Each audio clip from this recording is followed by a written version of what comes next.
To this talk, and today we're celebrating our 10th episode, which I'm so excited about. We have Bahraini-American artist Nasser Al Zayani as well as Felix, who is joining us today. I'm super grateful to have almost completed 10 talks after tonight. And for me, it's such a milestone.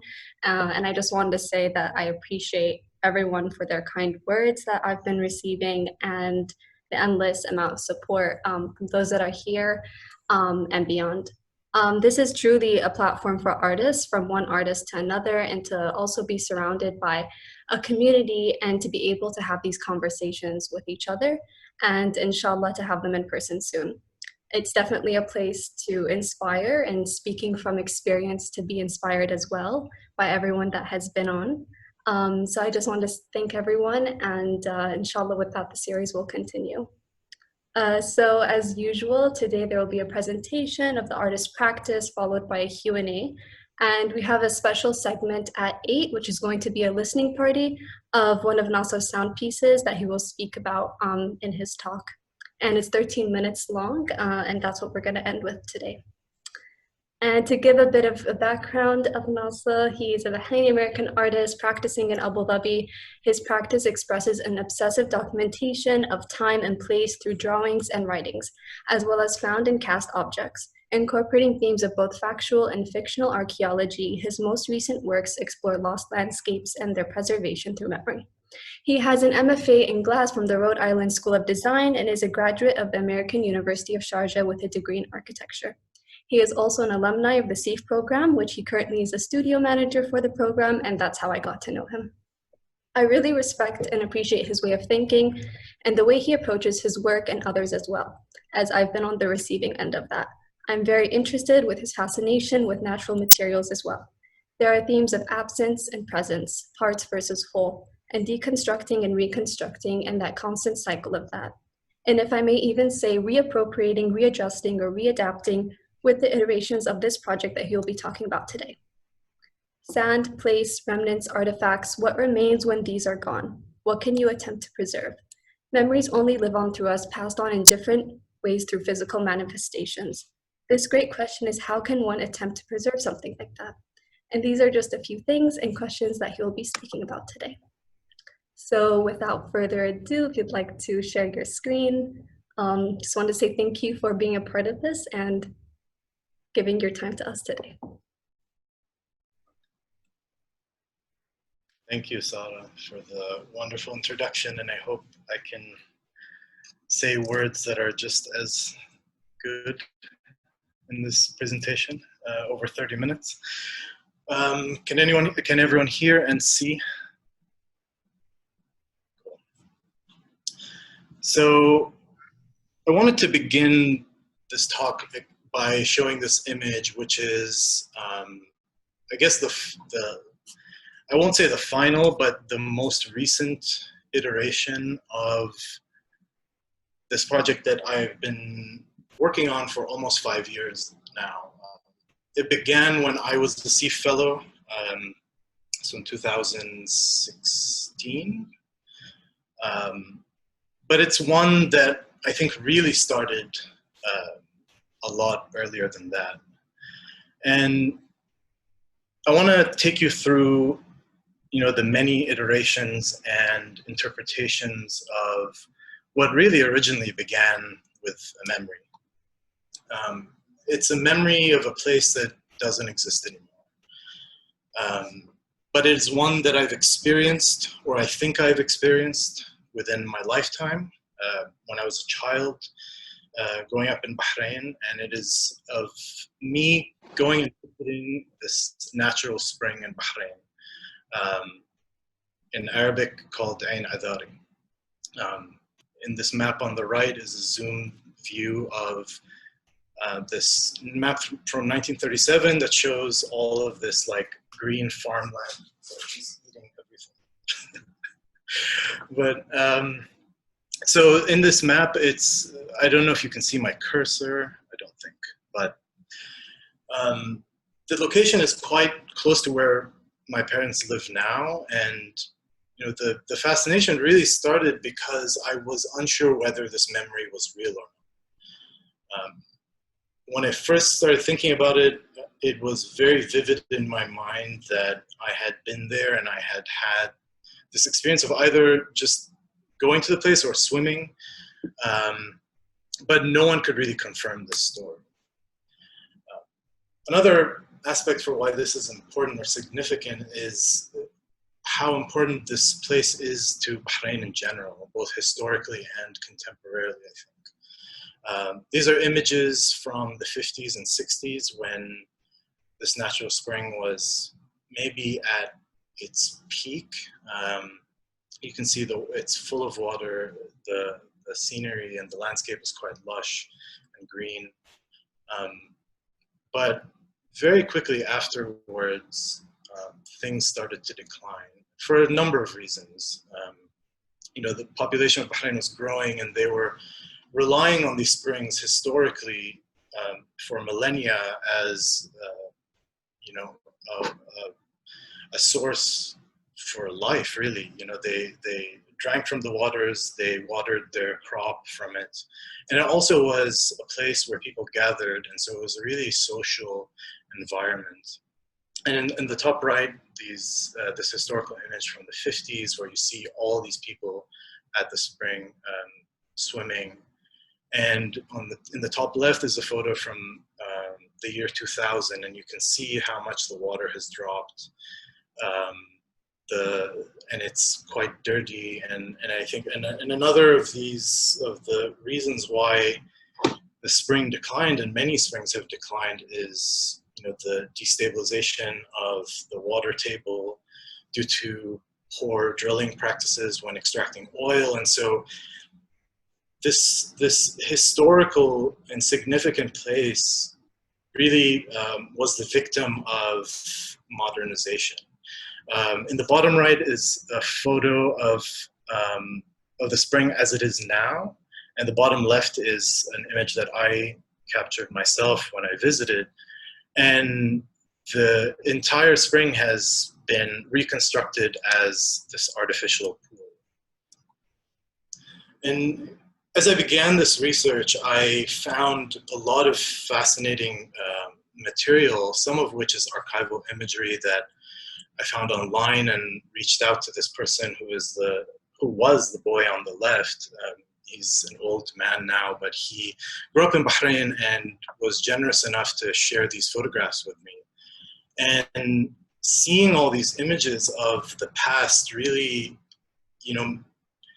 both altered my remembered experience and added to it. And I think this idea of memory being this really fluid thing, one that is ephemeral and ghost-like, was something that I really was interested in exploring.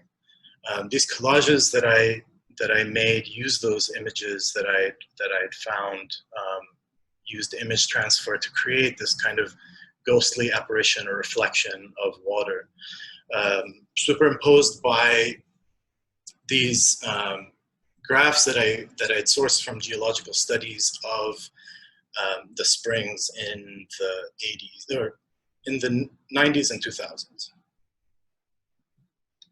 At the same time, I had gone to RISD as part of the SEAF program and was part of this glass workshop there, which was my first experience with the material. And I think it was an extremely significant one, and how it changed my perception of what is solid, what is not, what is physical, what is immaterial. And I was recasting these found objects. I think they were stones and parts of pavement that now transformed into these objects that were, I thought, both existed in the space that was both real and imagined. And so I felt this need to go back and revisit the site and excavate, or at least document, a part of that landscape and take it back with me. And I also thought going back might trigger something in my mind that would confirm whether this memory was real or not. these were some tests I did in the SEEF studios, just outside the studios, trying to figure out ways that I could lift this landscape using a plaster cast in this case. So I did go back to the site of the spring, and I definitely did recognize certain aspects of that landscape that I think confirmed that I had this experience as a child, but you know, over the years, things have just gotten more and more messy and less certain. So these were this was the setup kind of the cast that I had created. And I love this drawing, even though I think it's a really bad drawing, but it's a good drawing in the sense that it really describes the idea that I was going for, me trying to figure out how I could create this installation that I was planning for as part of like my final project for SEEF. This is a slide for all of the SEEF fellows that are currently watching as an artist brief and plan for your final projects, which are due in a month and a half. And so this was me trying to figure out all the different components that go into this installation, as well as the framework that was used for these castings. And on the right, you see the top layer is actually these cast glass pieces that then sat on a metal frame which was suspended over a pool of water that was held within this metal reservoir. He's sneezing. And so this was kind of the plan for this installation that I had. But it was really once the pieces were in place that I discovered something unexpected, and I think was really poignant in relation to what I was researching. This was at Warehouse 421 in the central courtyard. I had these cast glass pieces suspended over this pool of water. The reflections you see, I mean, initially I actually had this middle section covered with another tile of glass, but throughout the installation, I had discovered that the reflections that you saw in the water really pushed this idea of you walking onto a landscape that was a ghostly image of one that does not exist anymore. And it's through this reflection that you see the glowing tiles that are holding this light. And through the water, you begin to see how this landscape exists sort of in this ephemeral world.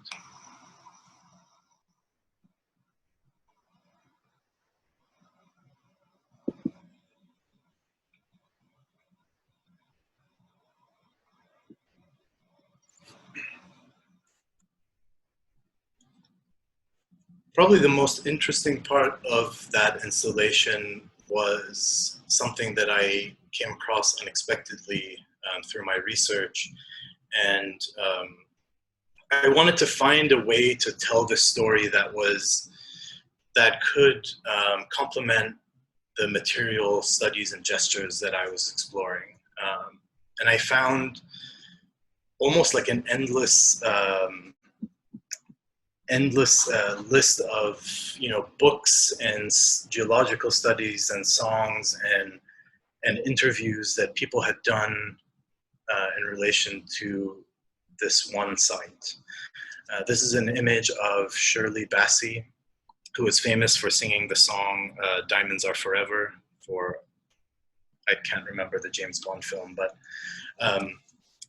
she had filmed one of her songs for this 1975 BBC show, or the special, at Ain Adari. The title of the song is The Way We Were, and it is really an eerie kind of glimpse at this past where she's singing the song about loss and about a time when, actually I'll just play it.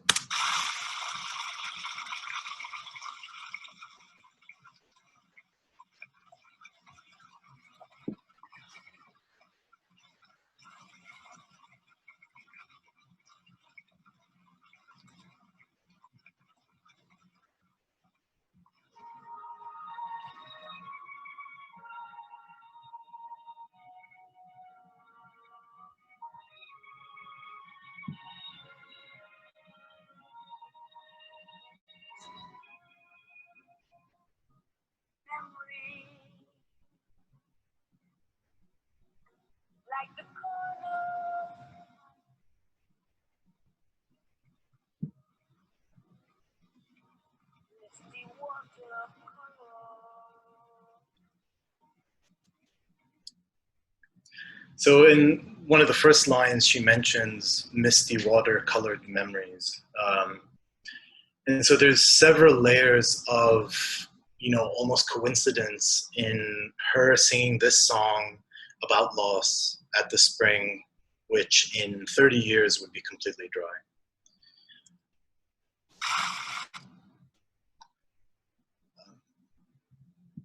And this was at a time after SIF and before going to RISD, when I was trying to explore different ways of telling this narrative with the material that I've gathered so far. And one of those things was the original plaster cast that I'd made before being recast in glass. And I was interested in working with resin as a way to represent this idea of water, or almost in the form of a diorama, where this idea of the drying landscape could be manifest within these pieces. So I had these pieces cast with a layer of resin, not completely covering them, because I wanted to again allude to this idea that this was a landscape that was drying, that certain parts of it were disappearing, but others were reappearing. And I shipped them back to Bahrain and I displayed them there. This was for like an exhibition that was happened throughout a neighborhood in Bahrain.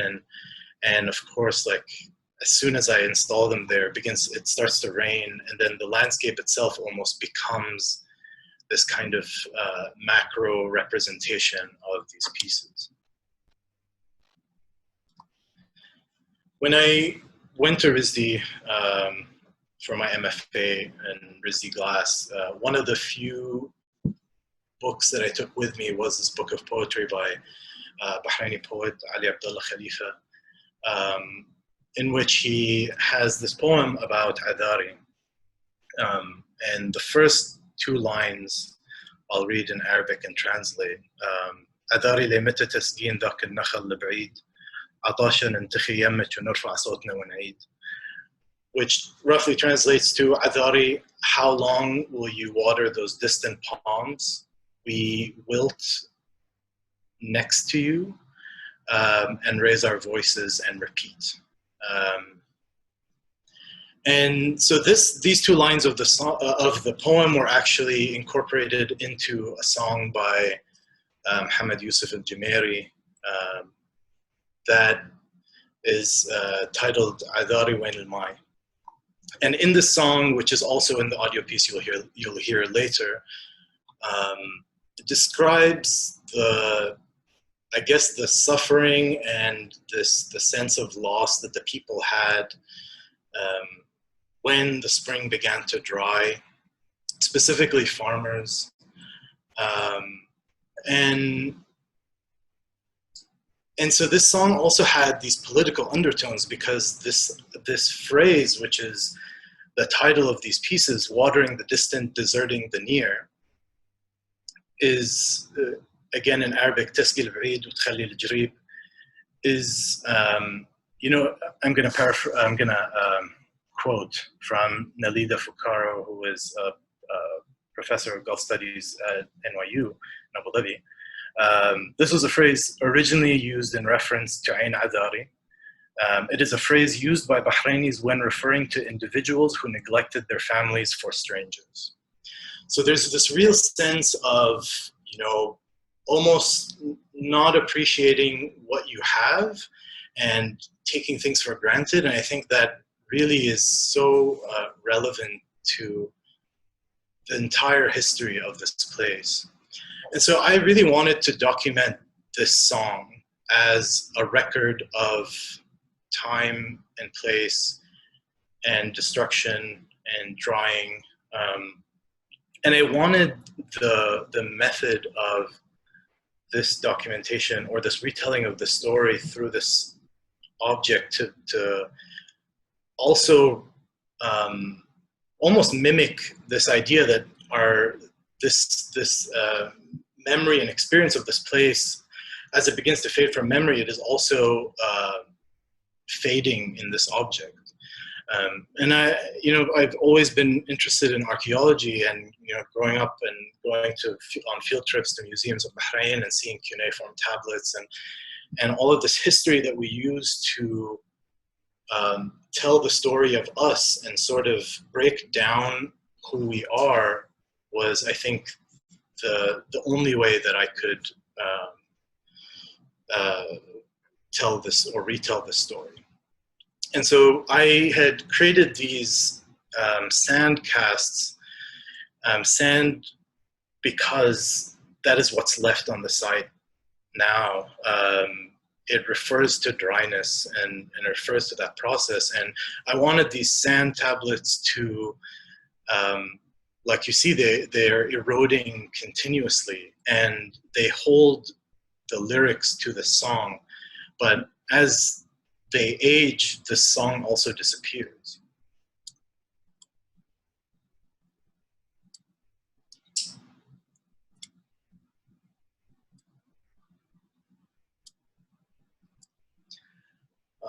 Simultaneously, I was also looking at different ways of creating, I guess, leaving marks, leaving evidence of a story that was being told, much like cuneiform tablets or engravings. I was also exploring how sand as a material, I mean, being in the glass department was, I think, a requirement, but I was also looking at ways in which sand transforms. If sand is underwater, the texture is different. So then once it dries out, it transforms into something else. And sand also breaks down, but what happens when it begins to fuse together? And so I was using a laser cutter to actually melt and fuse the sand casts that I had.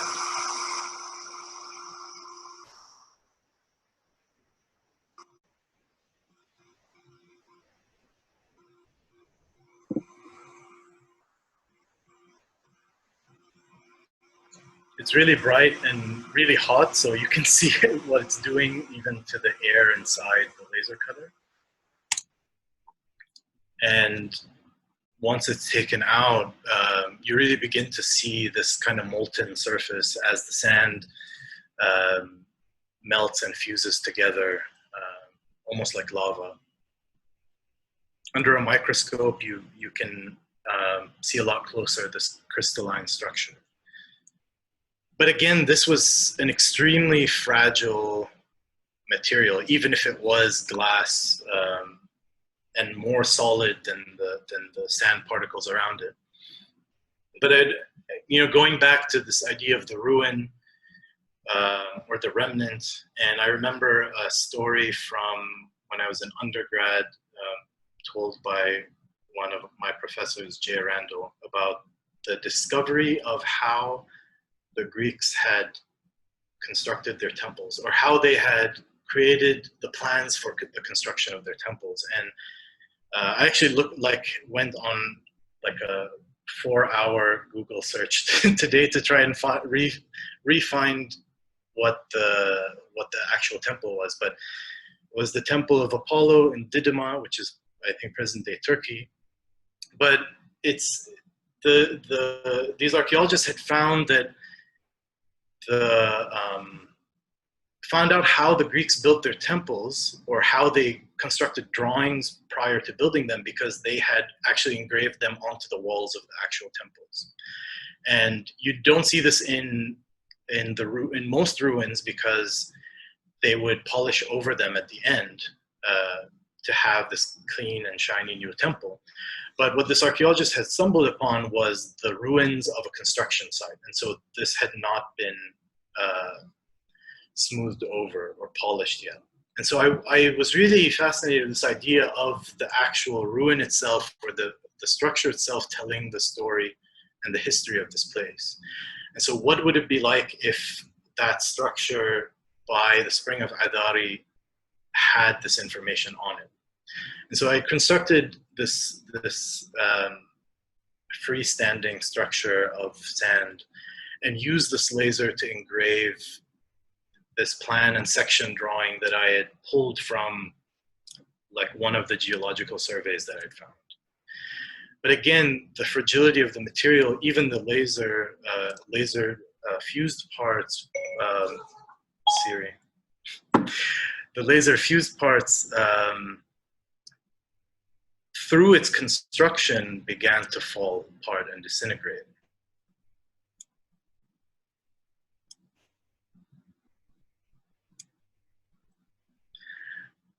Another thing that I sort of came upon by accident was I had this idea and kind of this hypothetical question, which is, what if the water could return to this place, could return to Adari?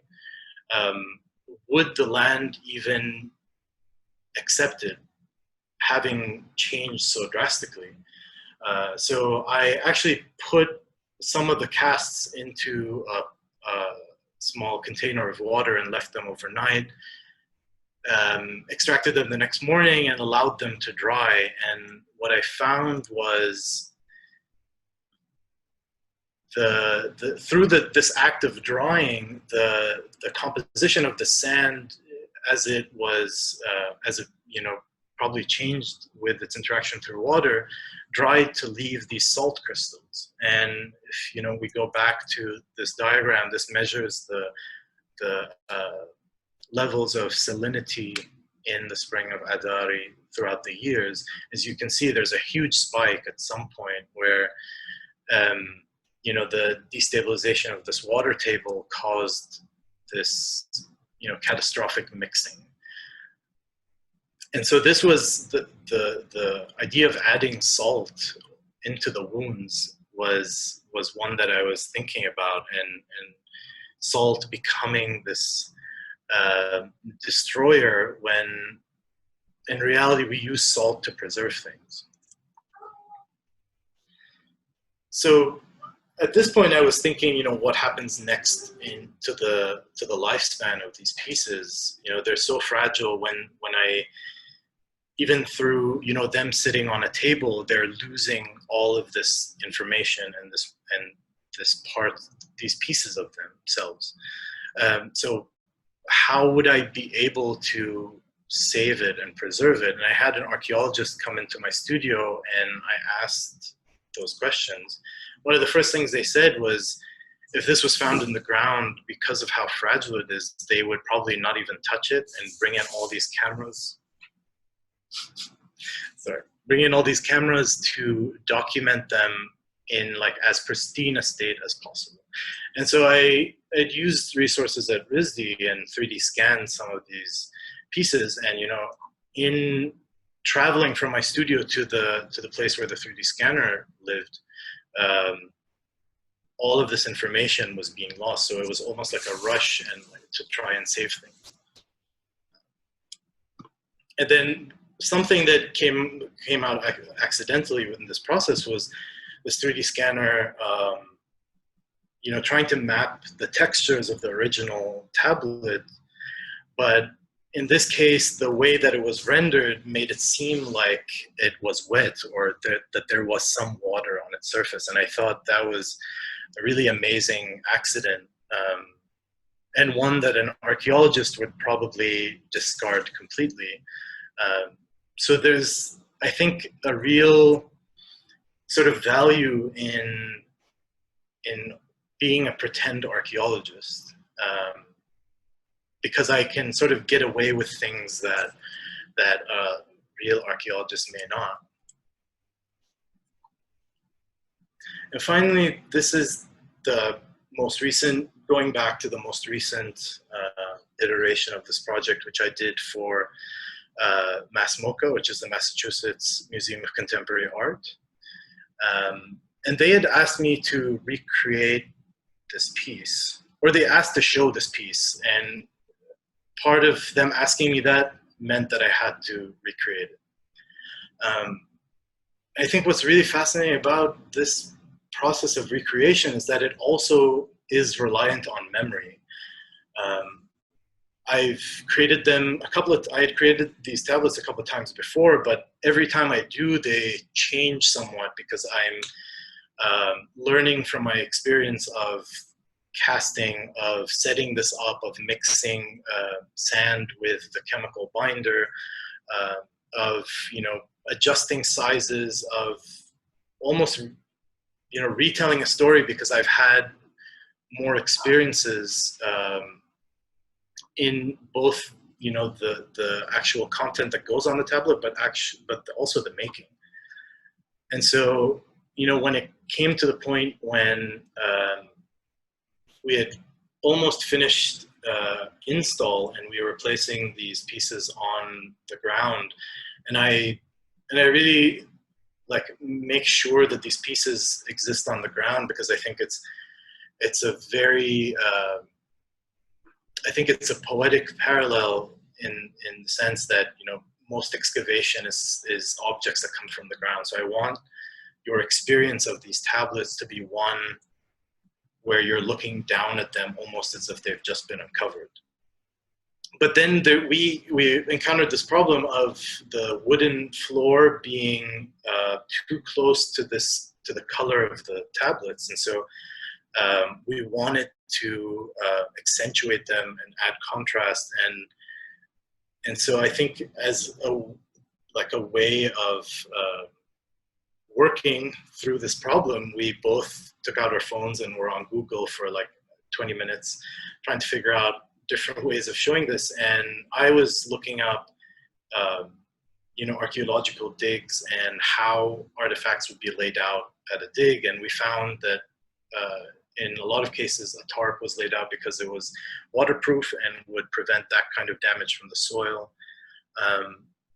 And then it was a matter of choosing what kind of tarp, and eventually I came to this realization that at why I was attracted to this color red, and it was because of the parallel it had to the way pearls are shown. Bahrain is famous for its pearls, and I again wanted to take this back to the experience of that particular time and place. And so if you just search Bahrain pearls, you will see countless images of them displayed on the red silk piece of cloth. And so I thought that was a really great anecdote in terms of how this work evolves over time, and how in this position of an artist, it really allows you a lot of freedom in making choices when working with professionals in different fields or with themes from different fields like archaeology. And yeah, I think knowing now, if knowing my interests now, that in 15 years ago I probably would have decided to become an archaeologist, but I think this is a lot more fun. And that's all I have.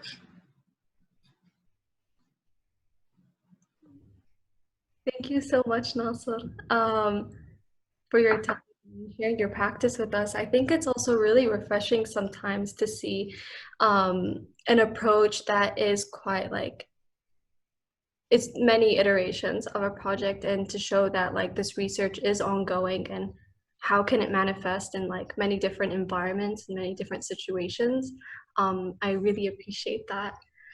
We have a question, or maybe it's just a comment, from Alim Al-Hosani. She's saying, I see a lot of intangible materials such as surveys, besides other things, of course, used to create the artwork. And I'm interested in the idea of memory and preservation in archives.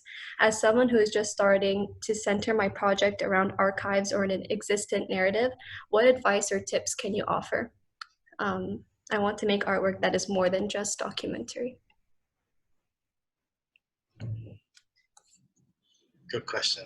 I don't know if I have an answer, because I think a lot of my responses to the archival imagery and material that I'm finding is influenced by place and by my own personal experiences. So I think my advice would just be to not be very rigid. And so, like I said, with like a lot of these processes, if you talk to an archivist, there will probably be a very specific way of going about documenting things or extracting information.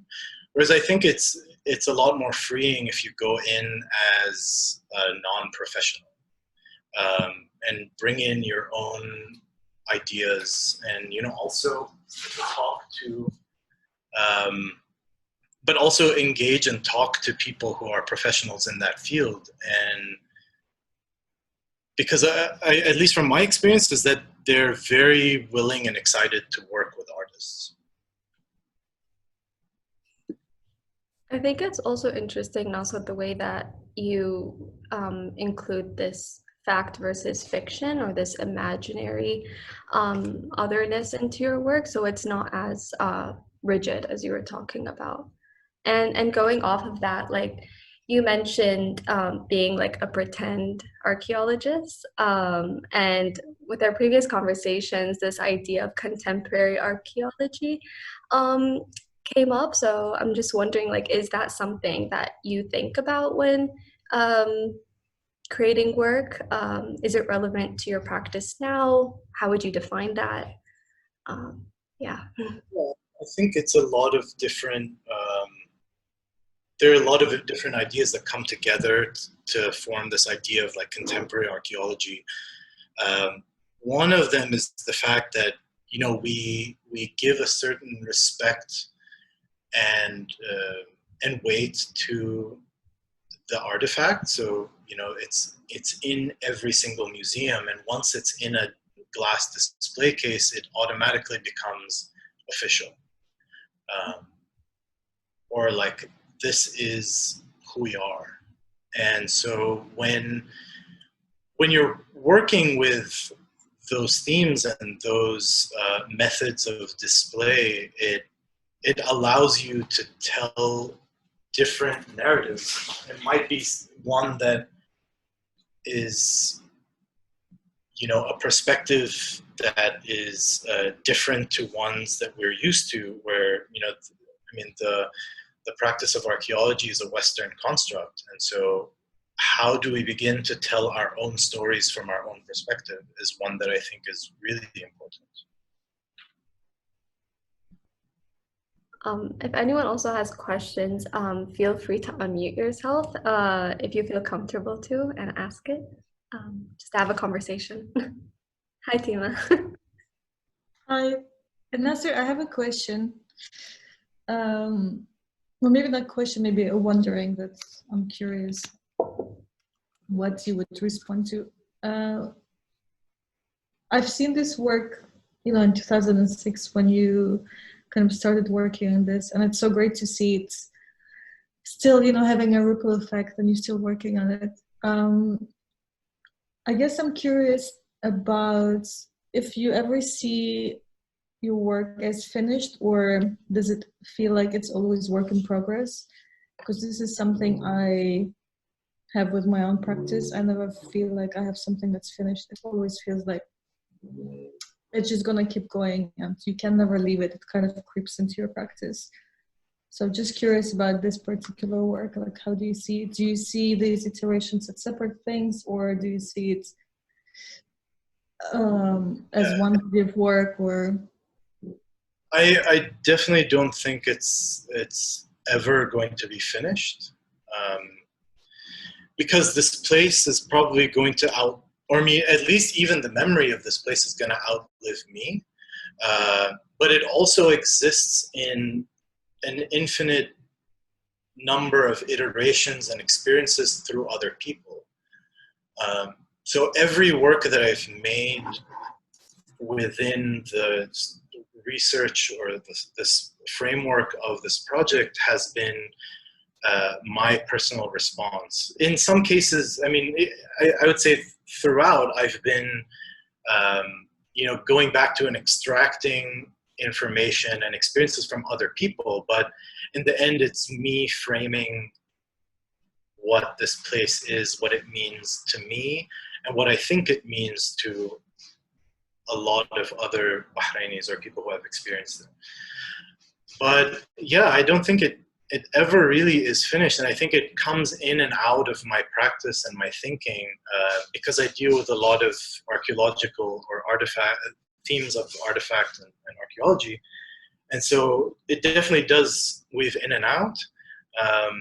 And at the moment, I mean, I've put it on hold for a while because I'm interested in working on other things, but I definitely see myself coming back to it. And hopefully in a collaborative way with other people who have had these experiences or similar experiences, because I think it is important to show these different voices and not just my own. Yeah. Thank you. Thank you. There's also this idea of ephemerality that is quite present in your work. Is that something that you are aware of when making the work, or is there a time where maybe it hasn't worked in your favor, possibly like setting up for a show, and it's kind of just like gone into the narrative of the work? Because we've talked about that as well. Like, yeah, and do you find like beauty in that, this change within the work that you may not always have control over? Yeah, I think this idea of relinquishing the control is one that I've struggled with. I think more when I was at RISD and trying to figure out what these pieces are, and a lot of feedback I did get in the studio was, you know, I'm being too rigid about how something ends up looking, or how I'm interacting with these with the artifacts that I'm making. And so a lot of my time at RISD was about learning to accept this kind of inevitability of chance and of this this process of decay and change, and working around that and trying to find alternative ways to solve a problem. And so like I said, every time I make these pieces, they're different. And so it's also a learning process in and of itself. But again, because they're so ephemeral, it's almost impossible to preserve them. And I think that was one of the first things that the archaeologist who came to my studio at RISD said, is that, yeah, these things will probably only exist in a digital form. But then, you know, while I do have those files and scans, I'm again interested in how those begin to change over time in this kind of digital setting, because again, it's all information. It's just ones and zeros. So when those begin to disappear, how does that affect the lifetime of those pieces? Yeah, I noticed that even within your work, it's not always, even though there is this like fascination with natural material, there's this like foreign material that comes in play, whether it is the plastic, whether it is the digital tools that you're using, which I think starts to have a conversation between the two. Yeah, and we also have a question from your sister. She's asking, what's your favorite part of your process?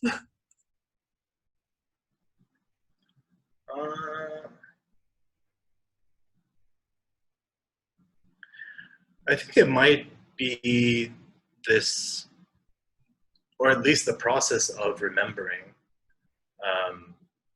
in the many different forms and shapes that it takes, whether it's trying to remember how I made this object, or trying to remember an experience and how that translates from, you know, a thought that's in my head to, you know, something that I write down on paper, or something that I cast in framework. I think there are continuous, like, many moments of translation that are constantly happening throughout this process of remembering, that one, you can't keep track of everything, but the things that you can keep track of become really rich veins of inquiry and research. And yeah, I might write something down now thinking it's amazing and then forget about it and then come back later because I remember that I had something in my sketchbook, and then I look at it and then it's not what I thought it was, but then it reminds me of something else. So there's this like kind of vicious cycle that this process takes me through. But that's what keeps it exciting, because I could think something is lame and then forget about it and then remember it, and it's amazing. I Can I have ask? Oh, sorry. no, no, I can't see who is talking. Oh, Malak. Sorry, Malak. Okay, Mike. Nasser, I was wondering if you could talk a little bit about making the work. Also, just thinking about making work, about this, about a very specific place and a very specific location.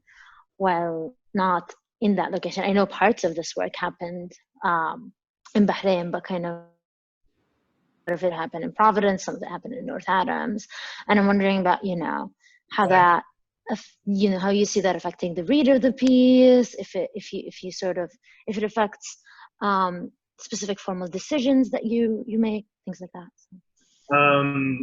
I think it was crucial to my understanding of and my decision making, because yeah, I conceived of this project when I was in Abu Dhabi, and did all initial research while I was in Abu Dhabi. So like that distance from the actual location, I think allowed me the time to sift through all of this information and make maybe some more objective decisions, rather than just like, thinking about it and then going across the street and going to the site and seeing for myself. And I think that distancing really allowed me to be a little bit more objective, but also to consume more information before I made a decision.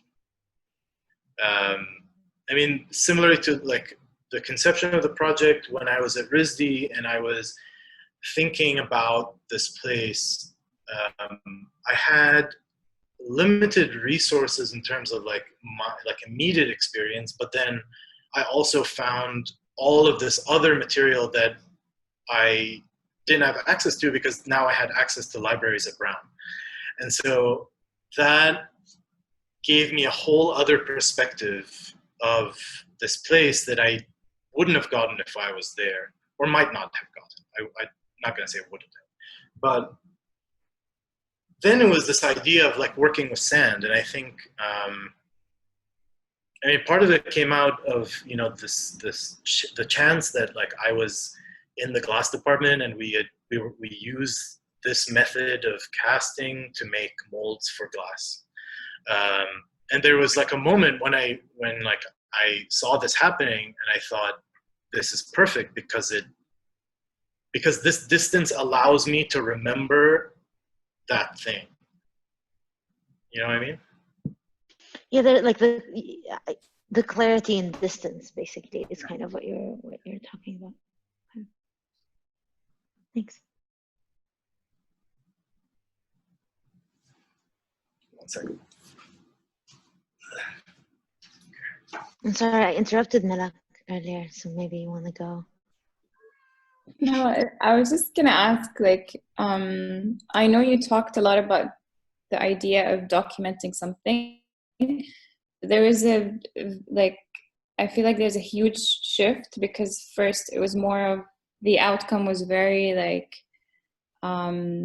permanent, especially with the earlier prints that you made and stuff. And then there was a shift with the idea of something that's documented, but it's not permanent, like it goes away with time, which is kind of like what memory is and how you remember things and how stuff. So I'm just like curious about that shift and what happened. And I think a lot of these iterations also involve,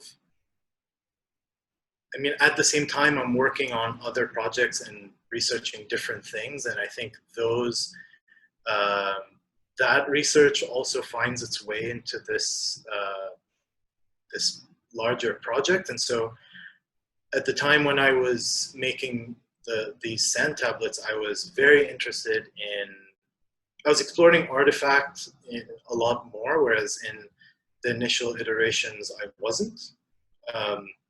It was more about this kind of like recasting of landscape, of lifting something and making replicas. Whereas then I was thinking of like, what story does the artifact tell? And again, going back to this idea of really wanting to preserve this song, a song being something that is immaterial. And I thought, you know, all of these materials coming together, sound, sand, really emphasize that idea of ephemerality and of memory and of fading away.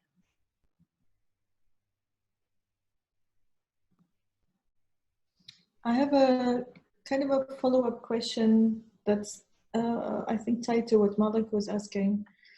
Thinking about ephemerality, and you also talked about when you were at RISD and you were doing all these experiments and kind of trying to find ways to preserve the work because you're working with sand or something, you know, that breaks easily and disappears.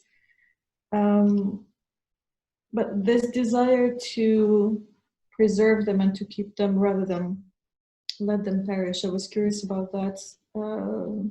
It made me think a little bit about Eva Hesse's work, that she actually made work that's over time. If you collect it, it's, I don't know, 30, 40 years, it's gone, and she kind of didn't care about it. So I was curious about that particular aspect of your work. You know, if we think about, I don't know, collecting, like how important, is that a factor that the work, is it a massive factor that it has to remain, that it needs to be contained, or it can just perish after you've made it and then maybe in a week it's kind of gone? I mean, again, going back to the idea of the artifact and, you know, the act of collecting. And I think in most cases when an artifact is found and put in a museum, it stops aging because you're effectively freezing it in time so that people can see it in the exact same way for years and years and years. And I think that, I mean, there's something I think really sad in that it stops becoming a living thing. Whereas when you have something that is disappearing, you begin to appreciate its life a lot more because you're trying to hold on to it. And so if you have these pieces, you're going to try to hold on to at least the story or the memory and pass that on in some way. I don't know if that answers your question, but that's how I feel. How you feel answers my question perfectly. Thank you. Actually, there was an interesting comment that was typed out. I think it was about commenting to a few questions ago, but it says, I feel like it's a process of forgetting rather than remembering. What do you think about that? I think it's both. I don't think you can remember if you don't forget. Yes. I think we're going to do one more question before we play the sound piece. And it's about this idea of maps. And I'm wondering, do you ever think of your practice as mapping out certain elements, or is it one element? Do you ever think of it as a map? This is just me coming at it from like my own practice as well, but I was just really interested to hear what you'd have to say to that. I don't know if it's so much a map of or active mapping of like places as much as it is of time. Mm-hmm. In the case of this project, because it is it's a very specific place, so it really is about those ephemeral moments of time that happen in and around this location. And so, and I think you'll see or hear through the audio piece is that I'm trying to at least map out the story of this place through its people and through responses people have to this one tiny spot on a very tiny island. And is it important that you regularly go back to that place? I mean, you mentioned before that you went there when you were doing your final SIF work, but have you been since then? Has it influenced your approach or your projects? It has influenced it in, I think, in ways that are not necessarily visibly like changing the project, the artworks, but the sound piece and its relationship to. I mean, you'll see in the audio piece there's a man describing driving one night to the spring and playing the song that then plays in the audio piece. And so like I was like, maybe I want to go and do the exact same thing and see what that does. And I think, yeah, it gave me a different appreciation of the meaning of that song, what the words meant. It made me like immediately go and translate the entire thing like from scratch. So it wasn't really like me trying to look for one. It was me actually doing the translation myself. I think that act of translating also is an iteration of this work. Actually, I have like this like handout that I made for the SIF show. But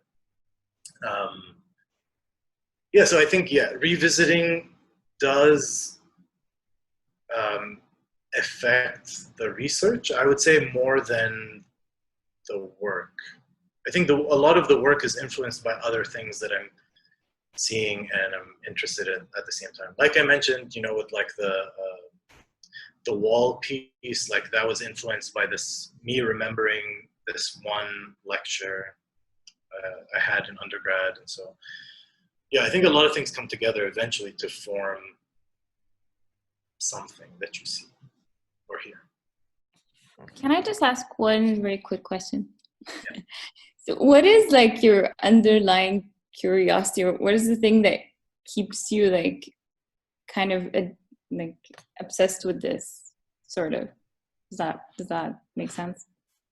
I think really it goes back to the original thought that I had and that memory that I still don't know if it's real or not. But the more I research, the more unsure I am. So I don't know if that's answering my question, but it just definitely keeps me curious. And I go long periods of time without even thinking about this, and then someone comes up and is like, "Oh, I like went to this place," or like it just is mentioned in passing, because I mean also like the area around the spring is also called Adari, and so like it's a very common thing to hear in Bahrain. So a lot of times this happens when I go back home. Actually, there seems to be a lot of questions. I think we're gonna do. We'll play it at like 8:05, 8:06. The first one says, is the process of casting versus recreating in other ways in itself an important aspect of your practice in this project?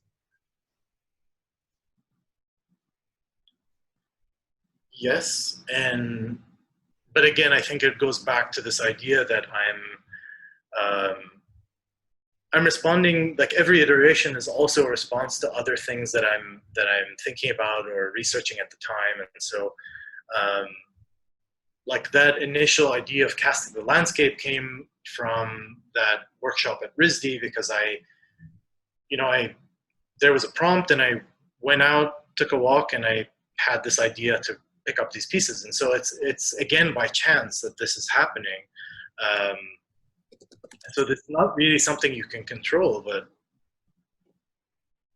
yeah, that answers the question. And then there's two questions / comments. First one's from Khurud. Khurud, if you'd like to unmute yourself. Yeah, Khalud, can you unmute? I'm Medium Boss. How are you? This is, and you might have mentioned it maybe at some point in your talk, so I apologize if I missed it. I joined a bit late. But this is maybe, I don't know if it is a question much, but when you create these works, and they're mostly around the idea of memory and a memory of a place or a memory of a thing, do you ever think about the memories that you give your audience about, and basically your audience end up having a memory of a memory, and a memory that they did not experience in the first place, but their memory of this memory is just of what you've exposed them to. Do you ever think of what they walk away with, or kind of later on how it continues to bubble or kind of exist in their thoughts? Definitely. I mean, that goes back, I think, to that question about like the ephemerality and the temporariness of these pieces, and the fact that they definitely live on in the memories of the audience and the people who have encountered this. I mean, I'm sure everyone in the glass department at RISD knows the entire history of Adari and Bahrain by now. But I know also, like, I remember you experiencing that piece at Warehouse 421 the first time, and like having the song stuck in your head for weeks and weeks. Excuse me, for years and years. I still listen to the song every once in a while. So I think to me, that is the most interesting part of the entire process, is this idea of, it came from a memory that I'm unsure of, but then I'm transferring that memory to other people.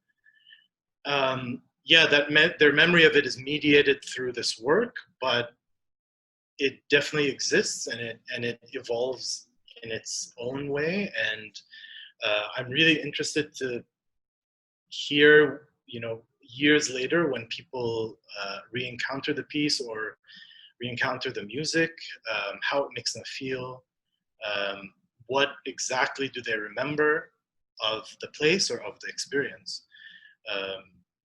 And that's how the legacy of this place that does not exist anymore, lives on today. Thank you. Great question. Two questions, and let's just keep the answers at like 30, 40 seconds. First one is from Balqis. So if you'd like to unmute yourself and ask. Hi, Nasser. I was really happy to hear you talk about your work. My question, I'm going to keep it short. So my question is, like, if the piece is really about remembering rather than forgetting, wouldn't the material that you use would be something that would last longer, or like would be something that would be more would last over time?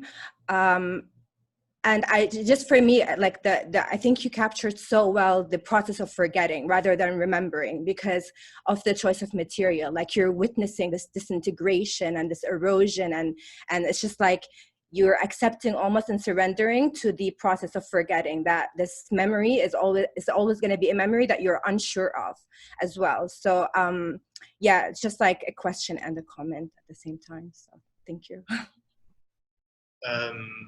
I think going back to the previous question, I think remembering and forgetting can't exist without one another.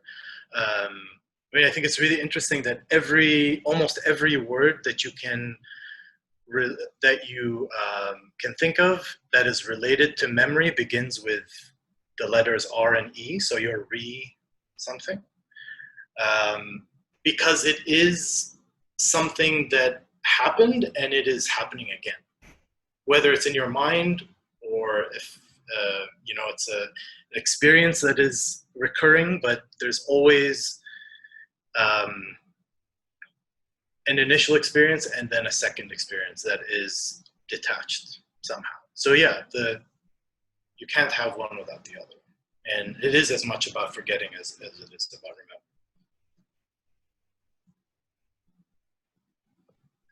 Thank you, Nasser. And last one is from Saeed. I'd like to unmute yourself. Hi, hello, Nasser. I'll be quick. I think, first of all, very much interested in the concepts that you're interested in as well. I think the final work here, in a decisive sense, seems finished and historical. It seems like an orientation toward suspension. And what I mean by that, it's kind of this out-of-placeness that attaches itself to the space it is in. So really my question is, how important is the site and the location of where the work is installed? Because a lot of the concepts here are very much about locational qualities of space. So it's really interesting to see or to really understand whether, the site itself is important and why. Thanks. Yeah, I think the original site is important enough that it affects the decision making that goes into the site where it ends up. So like with the original piece that I made for Warehouse 421, there was a very specific choice made to put it in a courtyard, which is an outdoor space that is exposed to the heat. And enough so that the water had to be replenished in that piece. Then for this piece at Masmoka, again, it was made to assume this role of an archaeological dig, and so it is a response to that place because that place is a museum, and so it is in a way like mimicking the display that you would expect in such a place. Yeah. All right. Thank you everyone for your questions. And if you have any more, you can reach out to Nasser on Instagram. You can direct message him or email him. You can find his email there. And so we're gonna have a little listening party on the sound piece that was originally installed as part of the final show at Warehouse 421 as part of the SEAF program. And yeah, I just wanted to say thank you everyone who joined today. And for any feedback as well, feel free to message me, or if you want to continue the conversation with either of us, we're definitely available. So yeah, without, we can test the sound and see if it's working. All right.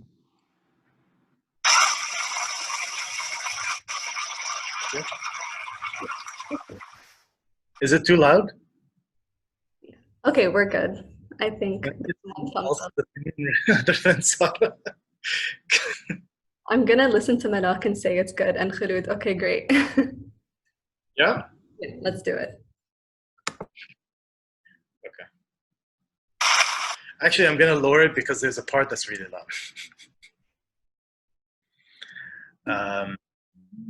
Okay.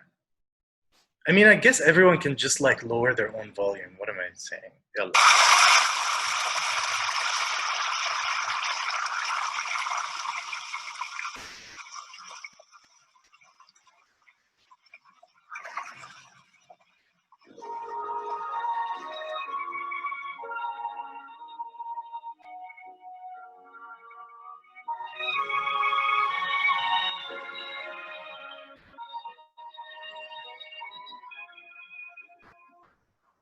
Memory, like the corner,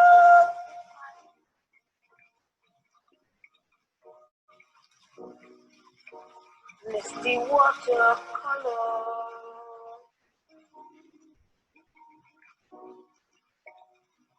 of the way we were.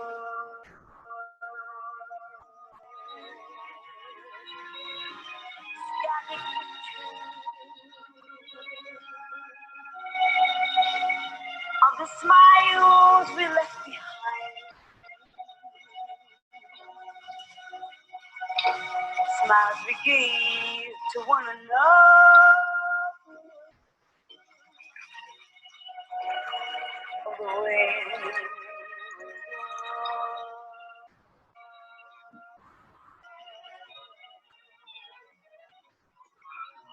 Can it be that it was all?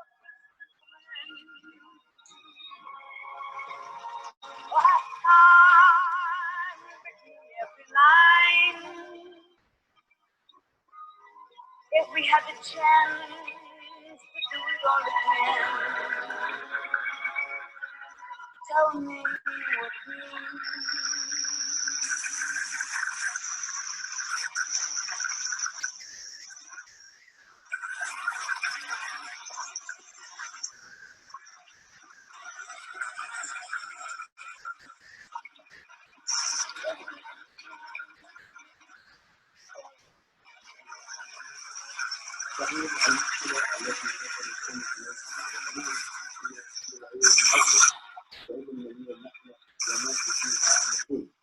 وتتلخص هذه المشكلة من البساتين الواقع حول عين الحضاري انقطع عنها الماء منذ مدة طويلة، فجفت الحقول وماتت الأشجار والرواسي، ورغم مطالب المزارعين في إعادة الماء إلا أن إدارة الزراعة ومصادر المياه لم تقم بأي إجراء حتى وقتنا الحاضر للحفاظ على هذه الأشجار.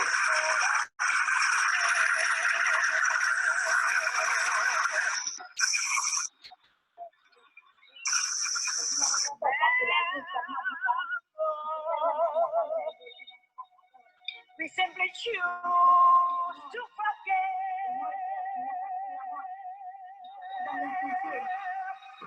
وقدمنا إلى إدارة الأشغال وإلى إدارة المياه واشتكينا من طرف الموي ولا حد أجابنا، واشتكينا وقدمنا رسائل ورحنا نحصل يعني إجابة من الهادي، وبغينا ما يعني بنحط على حسابنا وقالوا لنا ممنوع، واحنا نبي تنتظرون لنا يعني حق مشكلتنا لان مشكلتنا وايد عوده من سنتين ندابش ولا خلينا مكان ولا خلينا واحد ما كلمناه لحد الان ما حصلنا حل، والحكومه ما ترضى بعد بهالشيء هذا ان نصير بس وتجف من البلد، لان هاي الخضره يعني حق دائما يعني الواحد يشجع الواحد اذا اعتنى في شارع واحده. هالجف احنا نخل يعني عود في منطقه يعني منطقه عداري اللي هي يم العين، طلبنا علم سواديه ولا ممنوعه. بقيت في الليل وعندي سياره وكنت اسمع اغنيه محمد يوسف مداري وين الماي وين، ويوم وصلت البيت حسيت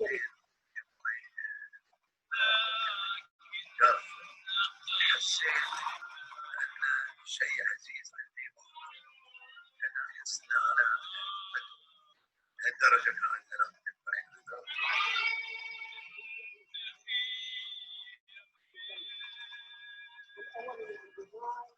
بعين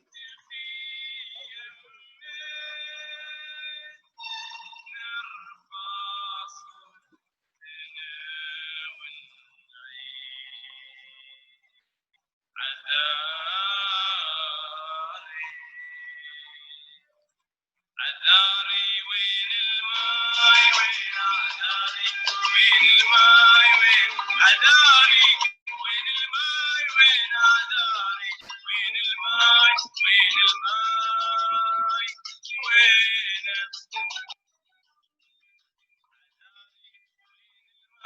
وين عذاري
هذا يقولون يعني يزهق الجاي وينقون سنة من المسكون.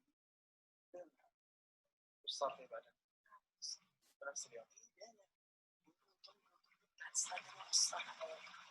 بنفس الليل ضربت واقف استقبال ورا ضربت طفر. واي عين ضرب؟ أنا من ذلك من طفر قعد يسمع من يسمع لا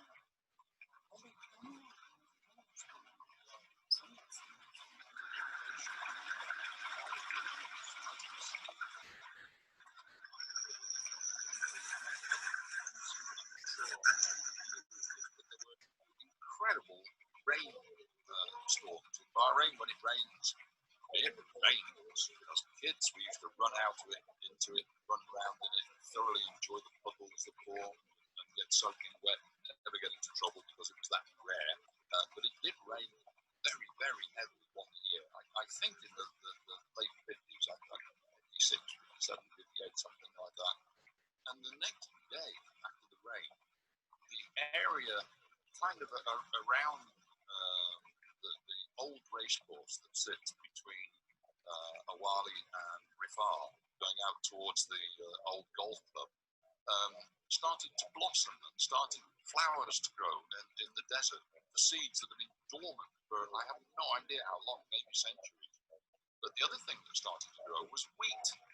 And the wheat came up and went full term. It grew properly into wheat. And my father could never quite figure out how the local Arabs knew exactly how to thrash wheat, because as far as he was aware, they'd never seen it, and they used songs to sing, and they were thrashing wheat using palm sticks that all the leaves had been taken off, so the thick end of the palm branch, and they were singing songs which were related to thrashing wheat.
away with you.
Thanks, everyone.